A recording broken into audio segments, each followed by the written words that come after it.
te présenter en 2-3 mots, en 2-3 images, ça donnerait quoi? Je suis une femme qui fait de l'escalade de haut niveau, donc je suis une sportive de haut niveau qui grimpe depuis toujours, qui à mon avis va grimper toujours, qui est hyper fort dans la compétition, dans la combativité, dans... Ouais, je sais pas, c'est difficile de se présenter soi-même, je trouve. Surtout que là, ça fait plus que 2-3 mots. Ouais. Tu as commencé à 13 ans la compétition, mais tu as commencé l'alpinisme à quel âge? L'escalade, on va dire. L'escalade. Moi, j'ai commencé l'escalade à 7 ans. Et je crois que mes toutes premières compétitions, ça devait être, je devais avoir 10-11 ans. Et ça, c'était des petites compétitions régionales, vraiment très friendly, en très petit comité. Et puis les plus grandes compétitions, c'est vrai que j'ai commencé à 13 ans, où ça, c'était les nationales d'abord. Et puis j'ai dû me battre pour essayer de faire un podium en national. Et puis après, j'ai pu avoir ma place pour aller en Coupe d'Europe jeune. Et puis c'était bon. Moi, je t'ai lancé très vite. Tu as adoré l'escalade tout de suite? Tout de suite, ouais. Vraiment tout de suite. Qu'est-ce qui t'a plu dans l'escalade?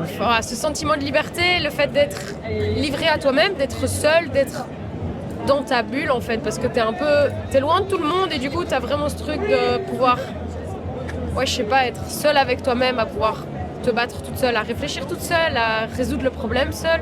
Ça c'est vraiment cool, ouais. Quand tu as commencé le parcours professionnel, les compétitions, c'est pareil, c'est l'adrénaline en plus que le côté d'être seul là-haut? Alors, moi je préfère de loin les compétitions que les entraînements et tout ça. Enfin, tout ça. D'être en haut. Parce que en compétition, t'as vraiment ce truc. Déjà, t'as le public, t'as des énergies qui sont différentes, t'as un mindset qui est différent. En compétition, tu peux vraiment aller chercher un truc. Ouais, en tout cas, moi j'ai ça. Je peux vraiment aller chercher un truc que je sais très peu aller chercher en entraînement ou en jour lambda.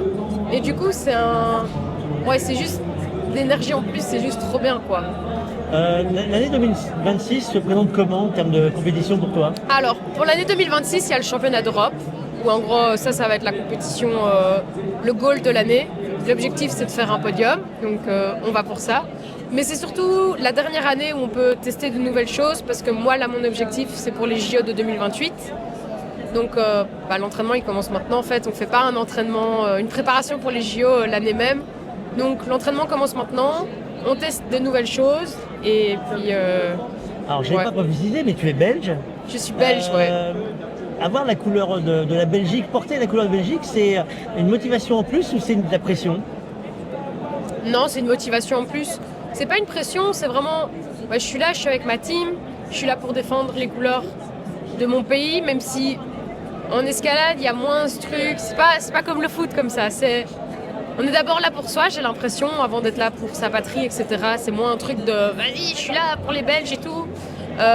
Donc je suis hyper fière d'être belge et de pouvoir représenter la Belgique.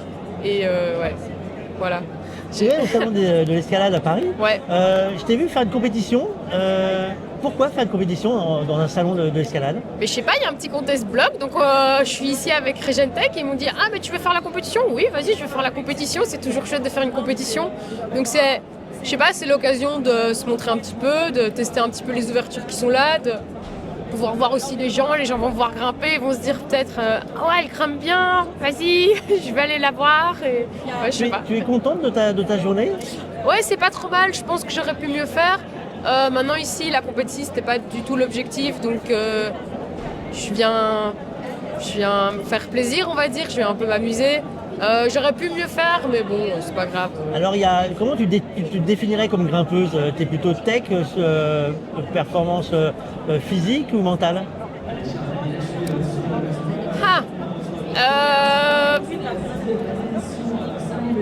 Moi, je dirais mentale, dans le sens où je pense que j'ai encore beaucoup de choses à travailler. Et surtout dans le passé aussi, j'étais assez loin, physiquement j'étais assez loin des autres. Et du coup, c'est vraiment mon mental qui m'a poussé. Ouais, en fait, c'est sûr que c'est le mental. C'est vraiment le mental qui me pousse à pouvoir donner le plus. Enfin, si t'as pas les capacités physiques, si t'es là mentalement, tu peux vraiment être là à te battre et aller rechercher un truc. si t'as la capacité physique mais que t'as pas le mental, tu sais pas le faire en fait. Donc ouais, je crois que c'est le mental, ouais. Est-ce que l'escalade demande une hygiène particulière sur l'alimentation, le repos ou autre? Est-ce que tu as une contrainte que tu dois te porter tous les jours? Ouais, c'est quand même l'escalade, surtout maintenant à haut niveau, c'est assez carré.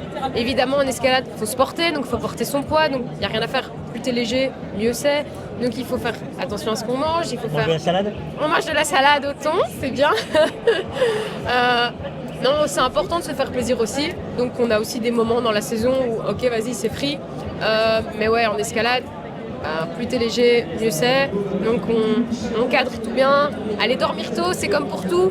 Avoir un bon rythme de sommeil, c'est la vie en fait. Si tu dors bien, si tu te sens bien la journée, si tu te sens bien la journée, t'es plus performant. Donc c'est, ouais.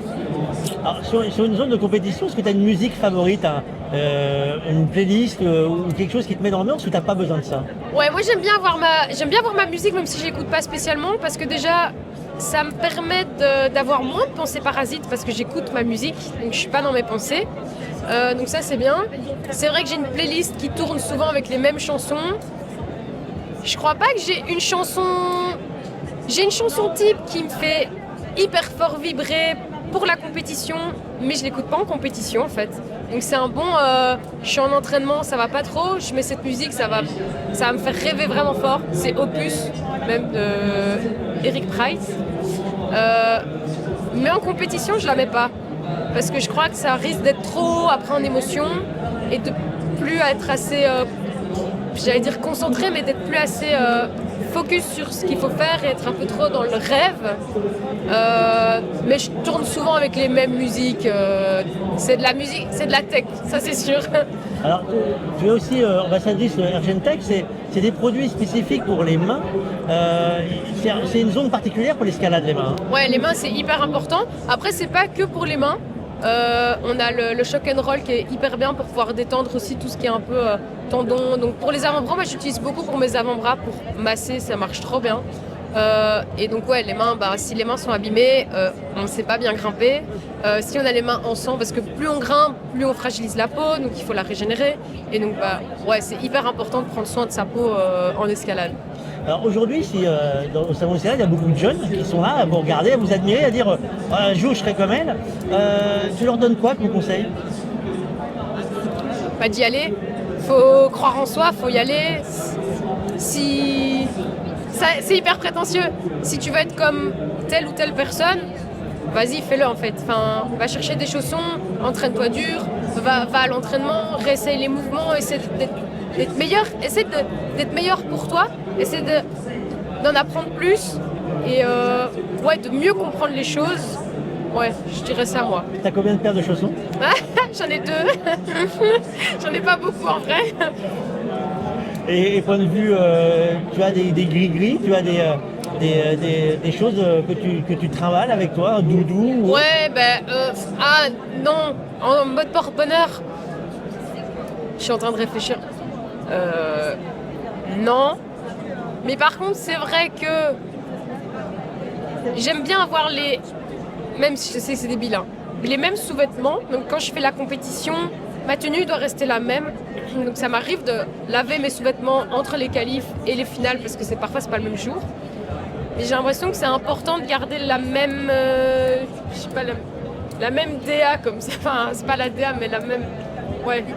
Mais ça, c'est un truc. Je sais que c'est un truc à la con, mais je sais pas. Ça me semble important comme ça, alors ça l'est pas. Quelle serait la journée idéale de Héloïse en dehors d'une paroi, loin d'une paroi?